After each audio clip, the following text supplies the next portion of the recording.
या राज्याचे सहकार मंत्री सन्माननीय बाबासाहेब पाटील साहेब, व्यतिरिक्त राष्ट्रवादी काँग्रेस पक्षाचे महाराष्ट्राचे सरचिटणीस सन्माननीय शिवानंद तात्या हेगडे, तसेच राष्ट्रवादी काँग्रेस पक्षाचे नेते कार्यकर्ते पदाधिकारी, आमच्या समोर लाडक्या भावांनो, तरुण मित्रांनो, आज आपण या पक्ष प्रवेश कार्यक्रमाला उपस्थित राहिलात त्याबद्दल आपला सर्वांचा मनापासून हार्दिक हार्दिक अभिनंदन।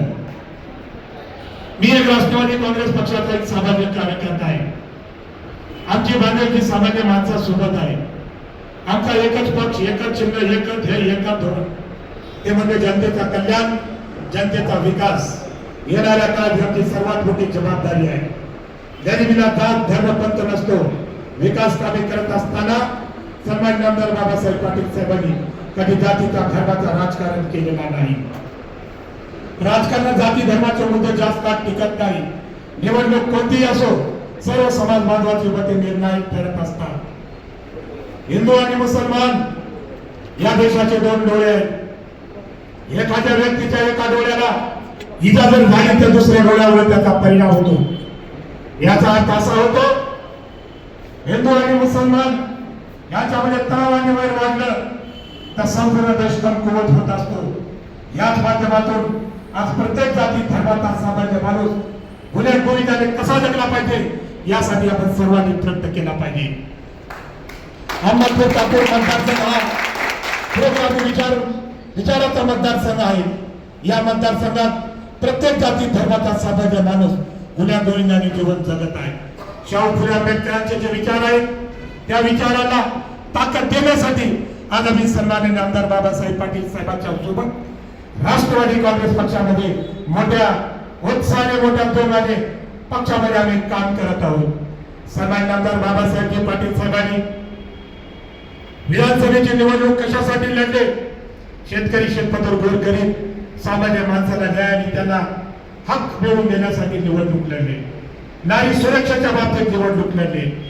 तरुणाच्या हाताला काम देण्यासाठी निवडणूक लढले। या मतदारसंघात सर्व धर्म समभाग टिकवण्यासाठी निवडणूक लढले। अहमदपूर तापूर मतदारसंघात कायदा सुव्यवस्था उत्तम राखण्यासाठी निवडणूक लढली। या मतदारसंघात मोठमोठे उद्योग कारखाने खेचून आणण्यासाठी निवडणूक लढले।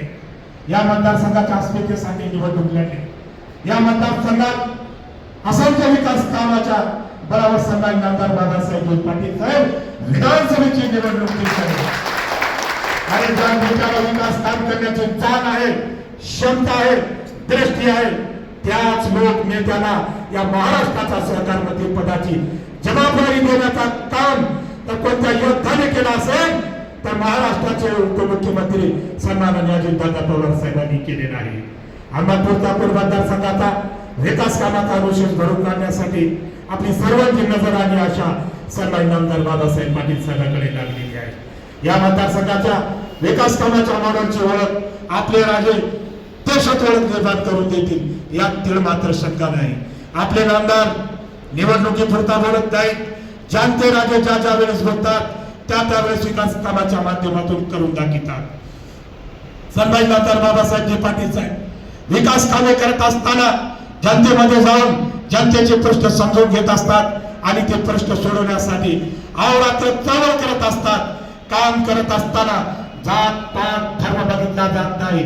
येणारा माणूस हा कोणत्या जातीचा आहे, कोणत्या पक्षाचा आहे, कोणत्या धर्माचा हे सुद्धा साहेबांनी कधी बघितलेला नाही। जनतेच्या प्रश्नासाठी साहेबांनी अनेक वेळा सभागृहामध्ये आवाज उठवण्याचा काम केला। जनतेसाठी पूर्ण वेळ उपलब्ध राहून त्यांचा काम करण्यासाठी मुंबई मंत्रालयाच्या शिकवत फेऱ्या मारत असतात। जनतेच्या सुखामध्ये दुःखामध्ये जाऊन त्यांना धीर आणि ताकद देण्याचा काम जर कोणता महाराष्ट्राचा लोकनेता करत असेल तर सन्माननीय आमदार बाबासाहेब पाटील साहेब। या मतदारसंघामध्ये अनेक आमदार झाले, खासदार झाले, मंत्री झाले। या महाशयाने या मतदारसंघाच्या शेतकरी, शेतमजूर, गोरगरीब सामान्य माणसासाठी काय काय दिवे लावले या मतदारसंघाच्या मायबाप जनतेला माहीतच आहे। अरे ज्याचे नाव घेतल्याशिवाय या मतदारसंघाची व्याख्याच पूर्ण होऊ शकत नाही असे लातूर जिल्ह्याचे सुपुत्र भाग्यविधाते लोकनेते सन्माननीय आमदार बाबासाहेब पाटील साहेबांनी या मतदारसंघाच्या मायबाप जनतेसाठी काय काय केलं याच्याबद्दल जर बोलायचं जर झालं तर सूर्य उगवण्यापासून तर सूर्य मावळण्यापर्यंत सन्माननीय आमदार बाबासाहेब पाटील साहेबांनी या मतदारसंघाचा शेतकरी शेतमजूर गोरगरीब सामान्य माणसासाठी साखर कारखान्याच्या माध्यमातून दूध डेअरीच्या माध्यमातून बँकेच्या माध्यमातून शैक्षणिक संस्थेच्या माध्यमातून अशा असंख्य विकास कामाच्या भरावर सन्माननीय आमदार बाबासाहेब पाटील साहेबांनी शेतकरी शेतमजूर गोरगरीब सामान्य माणसाच्या जीवनात हरित क्रांतीच्या माध्यमातून आर्थिक क्रांती आणण्याचा काम जर कोणत्या महाराष्ट्राच्या लोकनेत्याने केला असेल तर सन्माननीय आमदार बाबासाहेब पाटील साहेबांनी केला आहे. या मतदारसंघात सन्माननीय आमदार बाबासाहेब पाटील साहेब निवडून आल्यानंतर या मतदारसंघामध्ये अनेक विकास कामाचे प्रश्न होते. या मतदारसंघामध्ये पाण्याचा प्रश्न होता, रस्त्याचा प्रश्न होता, नाल्याचा प्रश्न होता, गटाराचा प्रश्न होता, साफसफाईचा प्रश्न होता, गोरगरीब मायबाप जनतेला राहण्यासाठी घरांचा प्रश्न होता, निराधारांचा प्रश्न होता, तरुणाच्या हाताला कामाचा प्रश्न होता, राशनचा प्रश्न होता, आरोग्य यंत्रणांचा प्रश्न होता.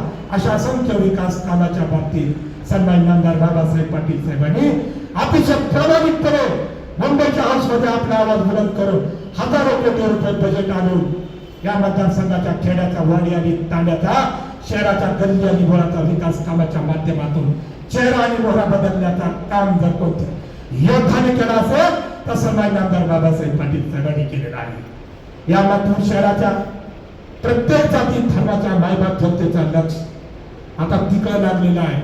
तिकडे म्हणजे नगरपालिकेच्या निवडणुकी लागलेल्या आहे आणि निवडणुकीमध्ये धुराळा तर उडणारा.